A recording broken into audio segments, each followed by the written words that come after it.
Wait আমার প্রিয় সাকিবিয়ান ভাইরা বোনেরা, একটা অদ্ভুত জিনিস জানতে পেরেছি সোলজার কেন্দ্রিক। আর এটা যদি সত্যি হয়, এই সিনেমা তো ব্লকবাস্টার হবেই, কারণ এই সিনেমা মানুষের একদম বুকের মাঝখানে এসে বিঁধবে। এমনিতেই আমরা অনেকেই এক্সপেক্ট করছি সোলজার সিনেমাটা দেশপ্রেম কেন্দ্রিক একটি সিনেমা, কিন্তু দ্য ডেইলি স্টার বলে যে সংবাদ মাধ্যম আছে, যে পত্রিকা আছে বাংলাদেশের, প্রচন্ড রিনাউন্ড একটি পত্রিকা, তারা একদম অন্য রকম একটা আপডেট আমাদের সামনে নিয়ে আসছে।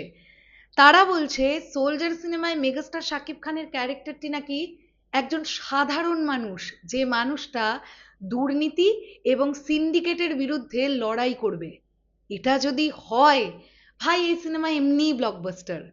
হ্যালো আমার সাকিবান ভাই বোনেরা, চলে এলাম আরো একটা নতুন ভিডিও নিয়ে। আশা করছি তোমরা প্রত্যেকে খুব ভালো আছো। আগে আমাদের এই ডেলি স্টারের প্রতিবেদনটা একটুখানি পড়ে ফেলতে হবে। তারা কিন্তু ইংলিশে লিখেছে এবং একজন সাকিবিয়ান ভাই আমাকে সেটা পাঠিয়েছে। আমি পুরো বিষয়টাকে বাংলা করে নিয়েছি।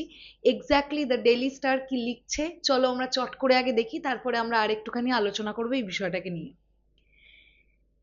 আচ্ছা, ব্যাংকক যাচ্ছে সোলজার টিম, শেষ হবে সিনেমার শুটিং, এটা হচ্ছে হেডলাইন ছিল। 15ই জুন 2026, মানে গতকাল এই খবরটি হয়েছে ডেলি স্টারের তরফ থেকে। রকস্টার সিনেমার বিশেষ প্রদর্শনীতে শাকিব খান যখন প্রকাশ করলেন যে তার আগামী সিনেমা সোলজার দেখার জন্য দর্শকের আগামী ঈদ পর্যন্ত অপেক্ষা করতে হবে না, তখন থেকেই ভক্তদের মাঝে ব্যাপক উদ্দীপনা তৈরি হয়েছে। দেশাত্মবোধক গল্প অবলম্বনে এবং শাকিব ফাহাদের পরিচালনায় এই সিনেমার শুটিং শুরু হয়েছিল গত বছর অক্টোবর মাসে। সম্প্রতি সিনেমা পাড়ায় গুঞ্জন ছড়িয়েছে যে আগামী ডিসেম্বরের পরিবর্তে হিন্দু ধর্মাবলম্বীদের বড় উৎসব দুর্গাপুজো উপলক্ষে অক্টোবরেই প্রেক্ষাগৃহে মুক্তি পেতে পারে শাকিব খান অভিনীত বহুল প্রতীক্ষিত চলচ্চিত্র সোলজার। শুটিং এর শেষ ধাপ ব্যাংককে, পরিচালক স্থানীয় গণমাধ্যমকে জানিয়েছেন। মুক্তির চূড়ান্ত তারিখ এখনো নির্ধারিত না হলেও চলতি বছরেই সিনেমাটি মুক্তি পাবে বলে তিনি আশাবাদী। তিনি আরও জানান, সিনেমার বাকি অংশের শুটিং সম্পন্ন করতে চলতি মাসের শেষের দিকে পুরো টিম থাইল্যান্ডের ব্যাংককের উদ্দেশ্যে রওনা হবে। পরিচালক শাকিব ফাহাদ বলেন, তার বর্তমান প্রধান লক্ষ্য হলো সিনেমাটির কাজ সঠিকভাবে শেষ করা, আর মুক্তির বিষয়টি সম্পূর্ণভাবে দেখবে প্রযোজনা প্রতিষ্ঠান।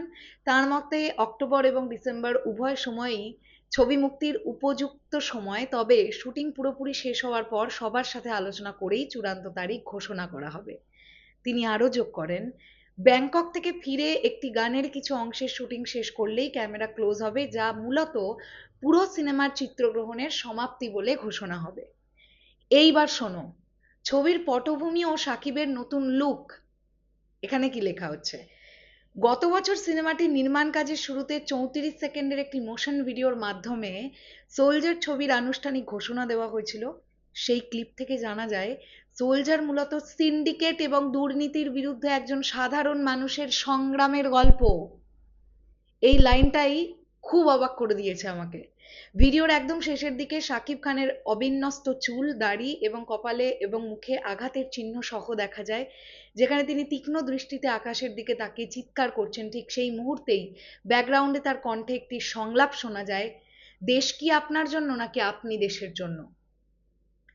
সোলজার সিনেমায় শাকিব খানের বিপরীতে দুই নায়িকা। পর্দায় দেখা যাবে তানজিন তিশা এবং জান্নাতুল ফিরদৌস ঐশীকে। এছাড়াও সিনেমাটিতে গুরুত্বপূর্ণ চরিত্রে অভিনয় করছেন প্রবীণ অভিনেতা তারিক আনাম খান, তৌকির আহমেদ সহ আরও অনেকে।